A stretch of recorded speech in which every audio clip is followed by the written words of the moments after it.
I am Jarvis, your storyteller. Welcome to the Science Fiction Exploration. If you like the story, please subscribe to our channel. Lightning split the sky above Ravencliff Bay as 13-year-old Finn Parker huddled deeper into his worn jacket. The coastal town's lighthouse beam swept across angry clouds, illuminating the jagged cliffs where he shouldn't have been climbing. But necessity didn't care about should or shouldn't, not when you needed to check abandoned eagle nests for eggs to sell at the market. The storm had come from nowhere, transforming the usual evening chill into a howling monster of wind and rain.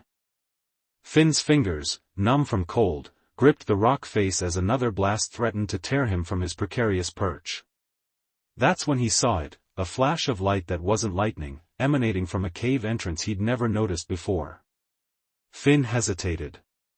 His grandmother was waiting at their tiny apartment above the old bookshop, probably worried sick. But something about that light called to him, pulled at him like a melody he couldn't quite remember. Using the next lightning flash as cover, he scrambled toward the cave opening.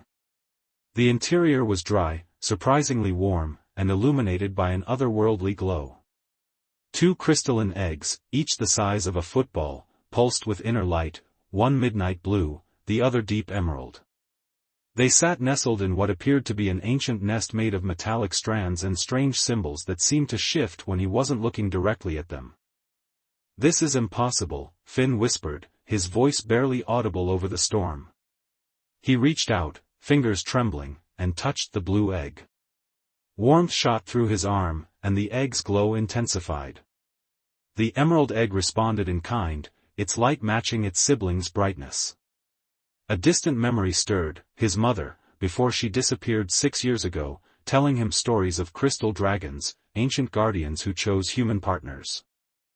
He'd always thought they were just tales to help him sleep during thunderstorms. Now, staring at these impossible eggs, those stories felt more like prophecies. The decision to take them came without conscious thought. Using his tattered backpack, Finn carefully wrapped each egg in his spare shirt. They were surprisingly light, almost as if they wanted to be carried. As he secured the last egg, a bolt of lightning illuminated the cave entrance, and the silhouette of someone watching him. The figure disappeared so quickly Finn couldn't be sure they were real. But his heart pounded with sudden urgency. These eggs needed protection, and somehow, he knew he was meant to provide it. The journey home was a blur of near slips and careful maneuvers. The egg's warmth seemed to help guide his hands to secure holds, their light occasionally pulsing as if in encouragement. When he finally reached his grandmother's apartment, soaked and exhausted, he found her asleep in her favorite chair, worry lines etched deep in her face. Finn crept to his room, a converted storage space barely big enough for his mattress and a small desk. With utmost care, he created a nest from his warmest blankets, placing the eggs side by side. Their light had dimmed to a gentle pulse, almost like a heartbeat. "I'll keep you safe," he promised, not knowing why he felt so certain about protecting 2 strange eggs. "Whatever you are, whoever's looking for you, you're safe with me." That night, as the storm raged outside, Finn dreamed of flying through crystal-clear skies, 2 dragons soaring beside him. He didn't know that at that very moment, in a penthouse office in the gleaming city of New Aurora, a computer was alerting Harrison Drake to an energy signature he'd spent 15 years searching for. The billionaire stood at his window, watching the same storm roll toward his city, a smile playing across his face. "Found you," he whispered, pressing a button to summon his private security team. "After all these years, you've finally surfaced." In his small room above the bookshop, Finn slept on, one hand resting protectively on the eggs. Their light pulsed in sync with his breathing, a connection forming that would soon change not just his life, but the very fabric of his world. The storm outside began to fade, but a different kind of tempest was just beginning to gather. 3 days after finding the eggs, Finn woke to a sound like crystal wind chimes in a storm. The eggs were vibrating, their glow now so bright it turned his small room into a light show of emerald and sapphire shadows. His grandmother's heavy footsteps creaked outside his door. "Finn? Why is there light coming from under your door at this hour?" Before he could answer, the first crack appeared in the midnight blue egg. It spread like lightning across the crystalline surface, accompanied by a musical chime that made his teeth tingle. The emerald egg followed suit, its surface fracturing in an identical pattern. "Finn Parker, open this door right now." The boy stood frozen, watching as both eggs split open simultaneously. Two small heads emerged, one midnight blue, one deep emerald, followed by bodies that seemed to be made of living crystal. They weren't much bigger than house cats, with wings that sparkled like stained glass and eyes that shone with obvious intelligence. The door burst open. His grandmother, Eleanor Parker, stood in the doorway, her gray hair wild from sleep. She took one look at the scene, her grandson standing between two newly hatched crystal dragons, and did something Finn had never seen before. She laughed. "Oh, my dear boy," she whispered, closing the door behind her. "You found them. After all these years, you've actually found them." The dragons, apparently startled by her entrance, had scrambled behind Finn. But now they peeked out, chirping curiously. The blue one had markings like constellations across its wings, while the green one's scales seemed to shift like northern lights. "Gran, you know what they are." Eleanor sat heavily on Finn's bed, her eyes never leaving the dragons. "Your mother was right all along. The stories weren't just stories." She reached out slowly, and to Finn's surprise, both dragons moved forward to sniff her hand. "She spent years searching for them, you know. The last crystal dragons. Said they were the key to everything. Mom was looking for them." Finn's throat tightened. Before she disappeared? She was getting close, too.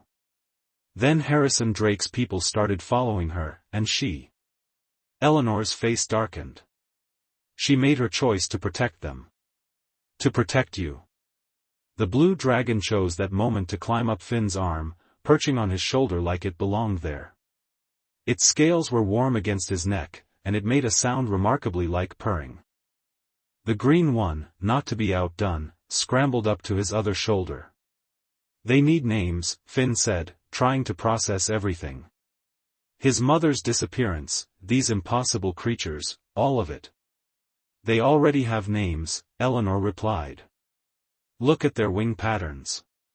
Finn studied the intricate markings that seemed to flow and shift. Somehow, he could read them, though he didn't understand how. "Orion," he whispered, looking at the blue dragon. "And Aurora," to the green one. Both dragons trilled in response, their wings flaring with light. The moment was shattered by a deep rumbling that shook the whole building. Eleanor rushed to the window, her face paling. "They're here already," she breathed. "We need to move. Now." Outside, black vehicles were pulling up to the bookshop.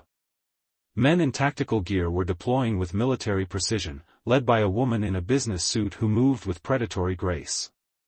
"Ms. Blackwood," Eleanor spat the name like a curse. "Drake's favorite huntress. Finn, grab your backpack. There's a tunnel under the bookshop, left over from Prohibition days. We need to disappear before they get inside." Finn quickly packed essentials while the dragons watched with unervingly intelligent eyes.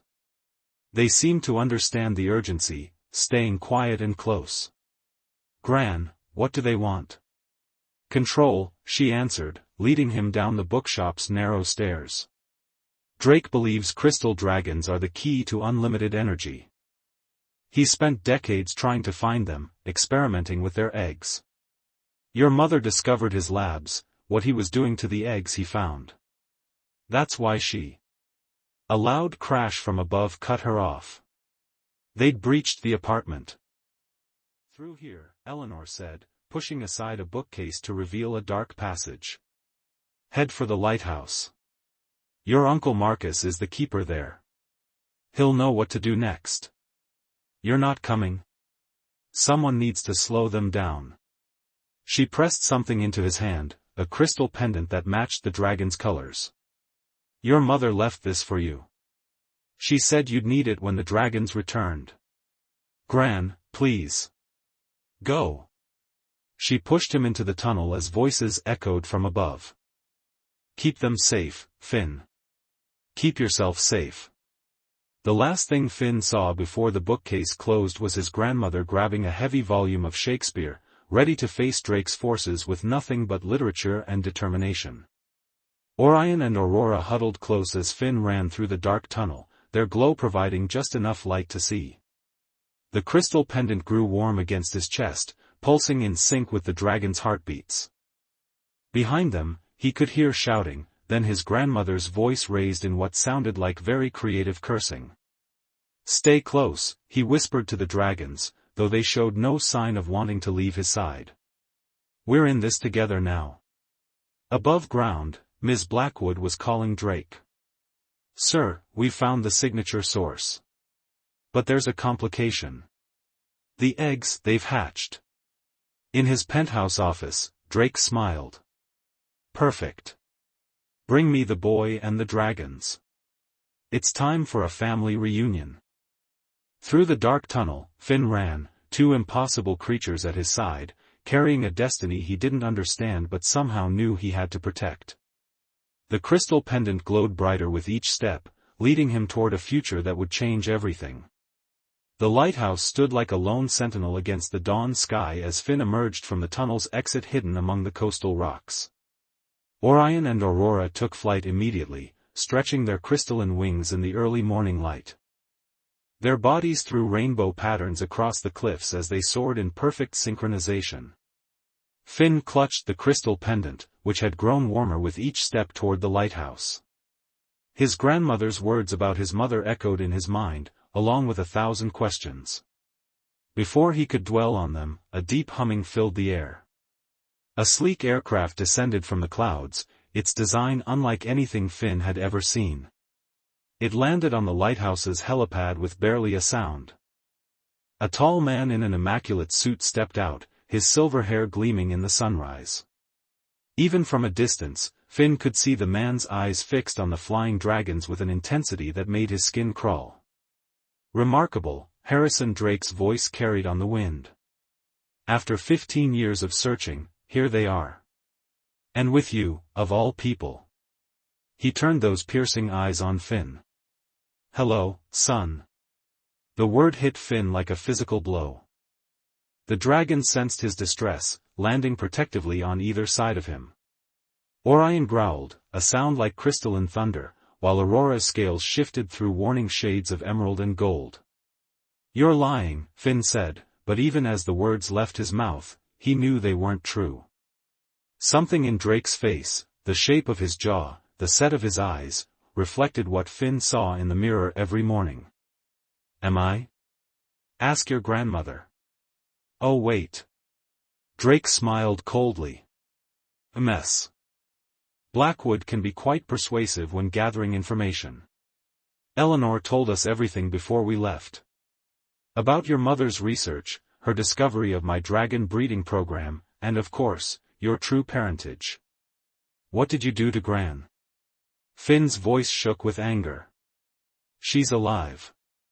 Cooperative, even, once we explained the situation. You see, I'm not the villain here. I'm trying to save humanity. Drake spread his arms. These dragons are the key to clean, unlimited energy. Their crystalline matrix can convert quantum fluctuations into usable power. Imagine cities powered by dragon hearts, ships that could cross galaxies. They're living creatures, Finn interrupted, not batteries. Drake's expression hardened. They're my property. 15 years of genetic research, combining ancient dragon DNA with cutting-edge bioengineering. Your mother was brilliant, you know. Her work on crystalline genomics made all this possible. Until she developed a conscience and tried to destroy everything. The pendant grew hot against Finn's chest as pieces fell into place. She didn't disappear. You made her disappear. I gave her a choice. The research or her family. She chose you. Drake took a step forward. Now I'm giving you the same choice. Join me. Help me unlock their full potential. You have her gift, I can see it in how they respond to you. As if to emphasize his point, both dragons pressed closer to Finn, their wings creating a crystalline shield around him. The pendant pulsed in sync with their heartbeats, and suddenly Finn could feel what they felt: fear, yes, but also determination and unconditional loyalty. "Uncle Marcus?" Finn called out, hoping the lighthouse keeper was listening. "I'm afraid Marcus won't be joining us," Drake said smoothly. "He's been called away on urgent business. It's just us. Family."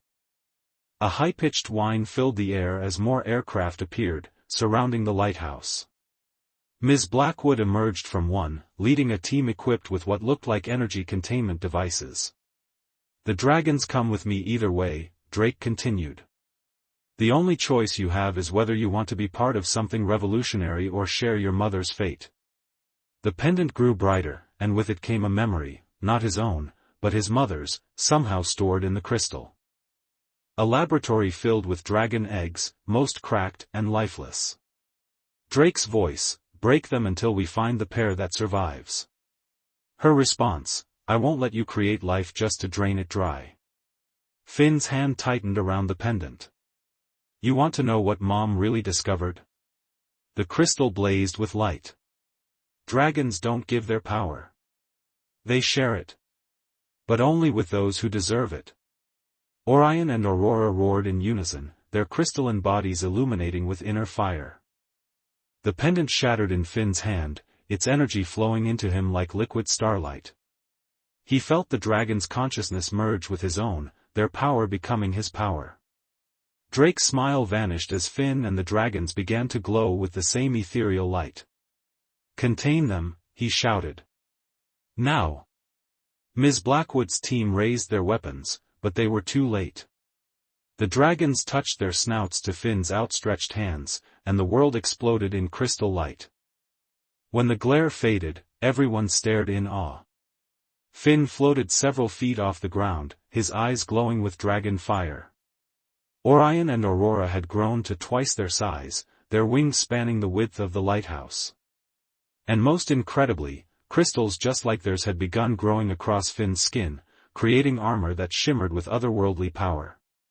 "Mom didn't just study dragons," Finn said, his voice resonating with their harmonics. "She learned how to become one with them. And she left me the key." Drake's face contorted with rage and fear. "Take them down. Whatever it takes." The sky filled with the sound of charging weapons as Finn and his dragons prepared for battle. The true test of their bond was about to begin, and the fate of all crystal dragons hung in the balance. The first barrage of energy nets splashed harmlessly against Finn's crystalline armor, dissolving into sparkles of light. Through his bond with Orion and Aurora, he could sense their knowledge flowing into him, centuries of dragon wisdom encoded in their very beings.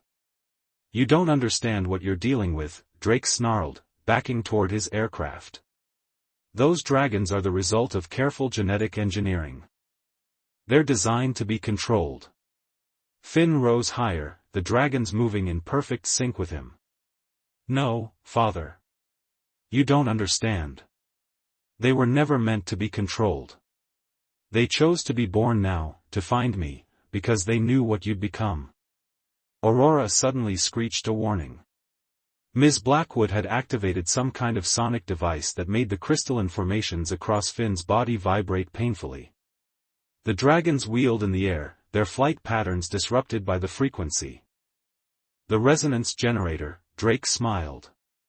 "Designed specifically to disrupt their crystalline matrix. Quite ingenious, really. Your mother helped develop it, before her departure."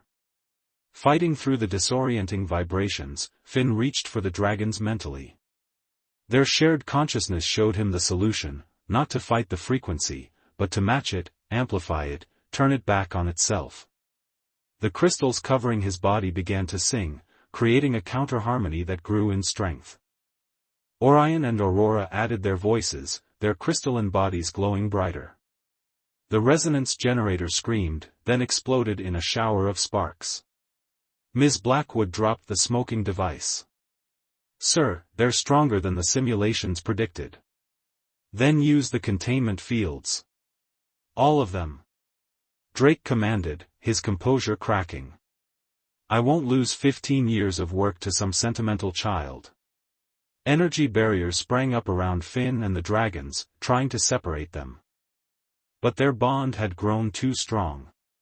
The crystals on Finn's armor extended, creating bridges of light between him and his companions. Together, they pushed against the containment fields. You want to see what dragon power can really do? Finn's voice echoed with harmonics. Watch. Orion Dove, his midnight blue scales blazing like captured stars.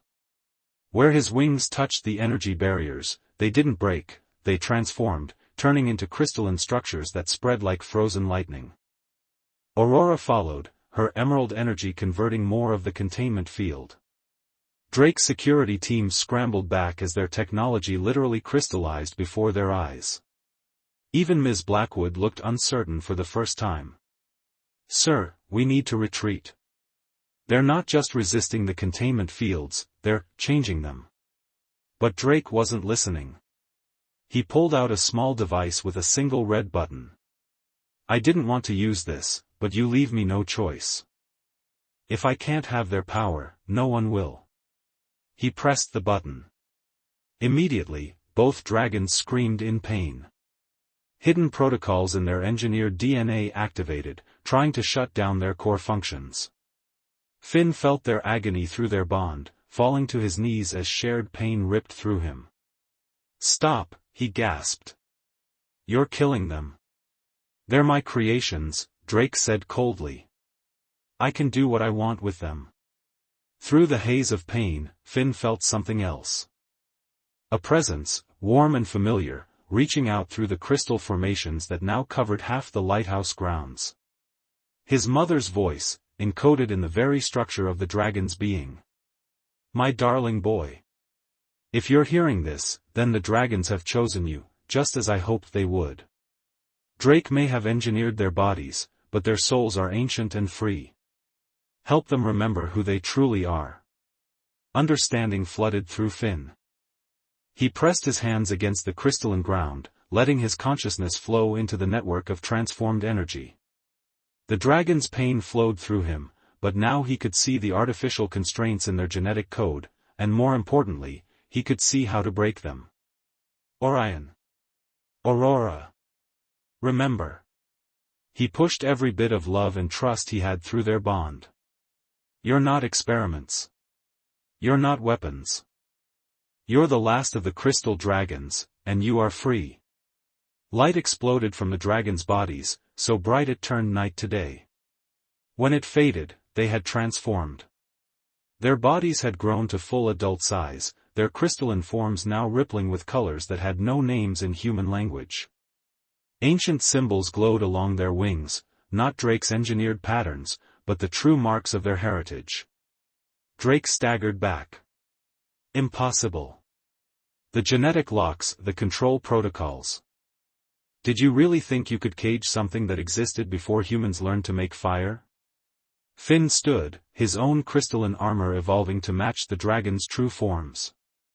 They let you think you created them. They needed to be born in this time, to stop you from destroying everything in your quest for power.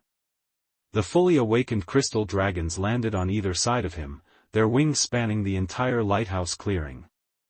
Where they touched the ground, more crystals grew, singing with power that had nothing to do with genetics or engineering.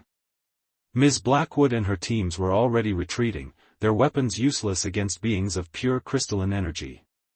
But Drake remained, his face twisted with rage and desperation. They're mine, he whispered. Everything I've worked for, everything I've sacrificed. No, father, Finn said softly. They were never yours. But they are family, my family. And it's time for us to leave. The dragons spread their wings, ready to take flight with their chosen companion. But before they could leave, alarms began blaring from Drake's aircraft. Something was happening in the upper atmosphere, something that would change everything they thought they knew about the crystal dragon's true purpose. The sky above Ravencliff Bay turned into a swirling vortex of crystalline light. Through his connection with Orion and Aurora, Finn felt a call, ancient and powerful, reaching out from beyond Earth's atmosphere. The dragons raised their heads in unison, their bodies resonating with the same frequency as the mysterious phenomenon above. "What's happening?" Drake demanded, staring at the readings on his aircraft's instruments. "These energy signatures, they're off the charts." Finn knew, somehow. The knowledge flowed through his bond with the dragons, unlocking memories far older than human civilization. "They're coming back," he whispered. "The ones who left the crystal dragons here in the first place." As if in response, a massive shape emerged from the vortex, a vessel made entirely of living crystal, its surface shifting with the same otherworldly patterns as Orion and Aurora's scales. It was enormous, easily the size of a small city, yet it moved with impossible grace. "The Guardians," Finn continued, the dragon's knowledge flowing through him. "An ancient race that seeded worlds with crystal dragons to protect them from what?" Drake's voice had lost its commanding edge, replaced by something close to awe. The answer came in the form of another disturbance, this one tearing through space like a wound. A darkness deeper than the void itself began seeping through, bringing with it a cold that went beyond physical sensation. "The void hunger," Finn said, the dragons pressing closer to him protectively. "That's what the crystal dragons were created to fight. Beings that devour entire realities, consuming everything until nothing remains but emptiness." The crystal ship pulsed with light, and a voice spoke directly into their minds, not with words, but with concepts and images that translated themselves into understanding. "The cycle begins again. The hunger approaches. The dragons must choose their champions." Drake laughed, but it held an edge of hysteria. "You see? I was right. Their power is meant to save humanity." "Not the way you planned," Finn replied, understanding flowing through him. "The dragons don't give their power to those who try to take it. They share it with those who would use it to protect others." The darkness spreading across the sky seemed to notice them, tendrils of void reaching down toward Earth. The crystal ship's light intensified, creating a barrier, but more tiers in reality were appearing. "Choose," the voice commanded. Orion and Aurora looked at Finn, their eyes glowing with ancient power. Through their bond, he saw what they were offering, the chance to become something more than human, to join them as true crystal dragons and help defend not just Earth, but all realities from the void hunger. "Don't be a fool, boy," Drake stepped forward, his face desperate. "Think of the possibilities. With their power, we could control this force, use it." "That's why you'll never understand them," Finn said softly. "Power isn't meant to be controlled. It's meant to be shared, to protect, to heal." He reached out, touching both dragons. The crystalline armor covering his body began to change, spreading, transforming. His mother's voice echoed in his memory, "The dragons choose those who choose to serve others." "No." Drake lunged forward, but Ms. Blackwood finally grabbed him, pulling him back. "Sir, we need to evacuate. The energy readings are going critical." The transformation was beautiful and terrifying. Finn's human form dissolved into pure crystalline energy, reshaping itself into something that balanced between human and dragon. Wings of living crystal erupted from his back, his skin becoming iridescent scales that rippled with starlight. The crystal ship pulsed again. "The champions are chosen. The defense begins." More vortexes were opening, revealing other crystal ships, other dragons, and their chosen champions from across the galaxy, all gathering to face the encroaching void. Drake fell to his knees, watching as his son, no longer fully human, rose into the air between Orion and Aurora. "What have you done?" "I've found my true family," Finn's voice resonated with dragon harmonics. "And my true purpose." He turned to his grandmother's bookshop in the distance. "Take care of Gran. Tell her. Tell her Mom was right all along." The void tiers were growing larger, the hunger's presence becoming more tangible. The crystal ships began moving into defensive positions around Earth. "It's time," Finn said, looking at his dragon companions. They were no longer separate beings but a trinity of crystalline power, united in purpose. Together, they soared toward the crystal ship, their bodies leaving trails of light that helped seal the reality breaches. Other dragon triads joined them, creating a network of living crystal energy that spread across the sky like an aurora.